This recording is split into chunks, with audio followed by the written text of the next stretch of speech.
자, 이번에는 이 이야기에 나오는 인물들에 대해서 살펴보겠습니다. 이 부분 역시 강의 끝부분에 요약지 파일을 첨부할 테니 필기에 너무 신경 쓰지 말고 설명하는 내용을 주의 깊게 듣기 바랍니다. 자, 이 이야기에는 나무꾼, 토끼, 선녀 이렇게 등장을 합니다. 처남도 물론 나오고요. 그러면은 단순히 나무꾼, 토끼 그렇게만 볼 것이 아니라 여기 나오는 인물들은 이 작품을, 이 이야기를 창작하고 즐기고 전승하던 사람들이 마음속에 있던 인간의 모습이라는 거죠.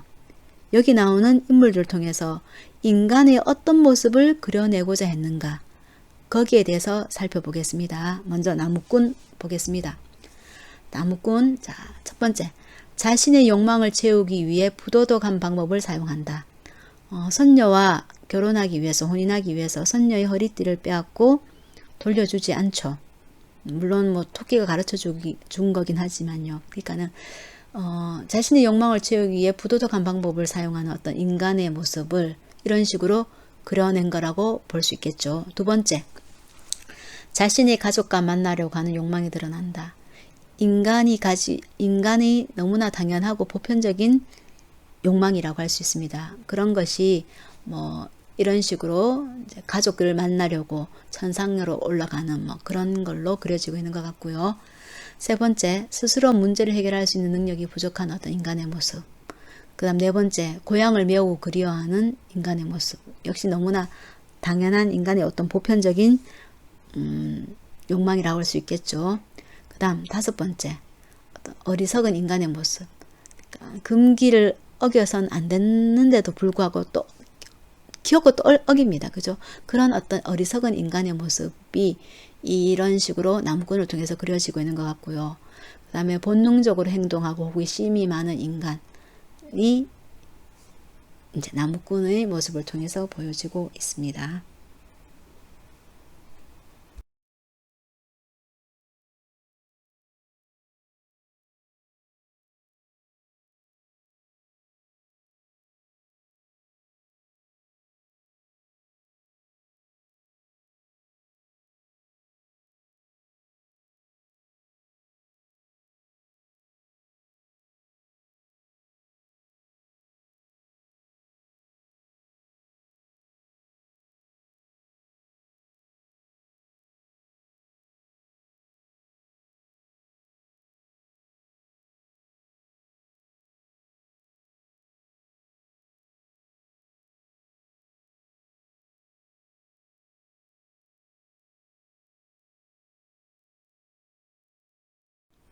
다음은 선녀에 대해서 살펴보겠습니다.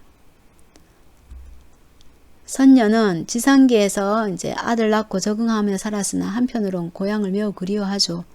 이건 앞서 나무꾼에 대해서 살펴봤던 고향을 그리워하는 인간의 보편적인 어떤 특성이 이 선녀에게서도 나타난다고 볼 수 있고요. 두 번째, 자식에 대한 모성 본능이 있다. 인간이라면 당연히 그렇죠. 그죠? 그런 인간의 모습이 이 선녀를 통해서 나타나 있고요. 세 번째, 남편을 버렸지만 결국 도와줌으로써 남편에 대한 연민과 사랑을 보여준다. 남편과 때로는 다투기도 하고 때로는 밉기도 하지만 결국은 남편을 사랑하고 남편에 대해서 연민을 가지는 어떤 인간의 어떤 모습이 선녀를 통해서 이렇게 나타나는 것 같습니다. 자, 그 다음 토끼에 대해서 살펴볼까요? 토끼는 살고자 하는 본능을 가졌다. 너무나 당연한 거겠죠. 그죠?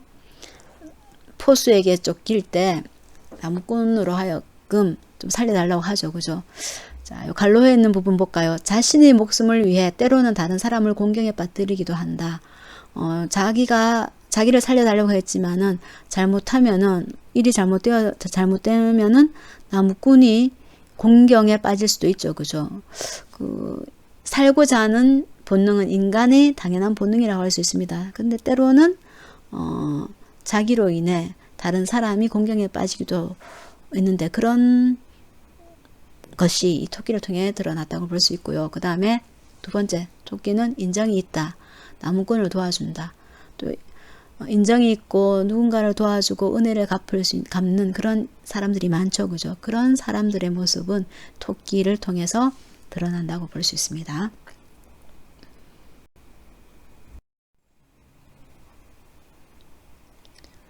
이렇게 나무꾼과 선녀, 토끼 인물을 분석해 봤는데요. 이 인물 분석을 통해 작품에 반영된 인간의 모습이 어떠한 것인가 몇 가지 정리해 봤습니다. 먼저 이 작품의 이 이야기에 나타나왔던 인간의 모습, 가족을 이루고 싶어하는 욕망을 지닌 존재다. 그 다음 자신의 본향으로 되돌아가고 싶어하는 욕망을 지닌 존재다. 그 다음 금기를 깨뜨리는 존재다. 왜냐? 나약하기 때문에, 호기심 때문에, 어리석어서, 아니면 인간의 어떤 자유의지 때문에.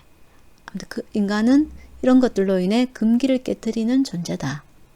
그 다음 마지막으로 인간은 살고자 하는 욕망을 지닌 존재다. 자, 이런 정도로 정리를 해 봤습니다. 자, 이제 이 이야기의 결말에 대해서 다뤄보겠습니다. 이 이야기, 우리 교과서에 실린 나무꾼과 선녀는 비극적으로 끝을 맺습니다. 가족과 헤어지고 천상에 못 올라가게 되죠. 그죠? 왜 이렇게 비극적으로 결말을 만들었을까? 이것은 학습활동 5번에 나와 있습니다. 22쪽 학습활동 5번에서 한번 보겠습니다. 나무꾼이 결국 지상으로 내려와 하늘에 영원히 못 올라가게 된다는 결말에서 깨달은 삶의 의미를 말해보자. 여러분의 각자의 생각을 들어보면 참 좋겠는데 지금은 그럴 수 없는 상황이니까 선생님이 생각한 걸 한번 말해보겠습니다. 결국 우리 주인공이 비극적으로 끝을 맺었잖아. 그죠? 가족과도 헤어지고 천상에도 못 올라가고. 그건 왜 그러느냐? 벌을 받았다라는 거죠. 왜냐? 인간의 어리석음이나 지나친 욕심, 부도덕한 방법에 대한 인과응보의 성격이 강하다. 그러니까 인과응보, 원인과 결과가, 그러니까 원인, 착한 일을 하면 그 결과도 선한 일이, 그 다음에 악을 행하면은 그 결과 역시 악의 결과가 반드시 뒤따른다라는 그런 인과응보의 성격이 강하다는 거죠. 그런 요소가 이 이야기의 비극적 결말로 만들어낸 것 같습니다. 인간의 어리석음, 지나친 욕심, 부도덕한 방법, 그런 것 때문에 결국 벌받은 거다. 그런 의식이 이 이야기의 결말에 담겨 있다고 볼 수 있겠습니다. 자, 그러면은 지금까지 배운 나무꾼과 선녀의 핵심 내용을 정리하겠습니다. 갈래, 이 글의 갈래는 설화죠. 설화 중에서도 민담에 속하는 거고요. 내용은 비극적이고 상징적이고 교훈적이다. 어떤 인간의 삶에 대해서 돌아보게끔 하고 우리가 거기에서 어떤 교훈을 생각해 볼 수 있습니다. 그 다음에 여기 나오는 인물들의 행동, 사건들을 단순히 그렇게 볼 게 아니라 그것이 어떤 상징하는 바가 있죠. 그 다음에 선녀와 나무꾼의 사랑이 제재고 주제는 그들의 비극적인 사랑. 자, 특징은 다 살펴봤던 겁니다. 지상과 천상이라는 대비되는 공간에서 사건이 전개된다. 군말과 사투리, 음성 상징어가 사용되고 구연자의 언어 습관이 나타나는 등 구비문학의 특징이 두드러진다. 동물 보온, 통과제의, 금기 위반, 적강 등 다양한 이야기 화소가 활용된다.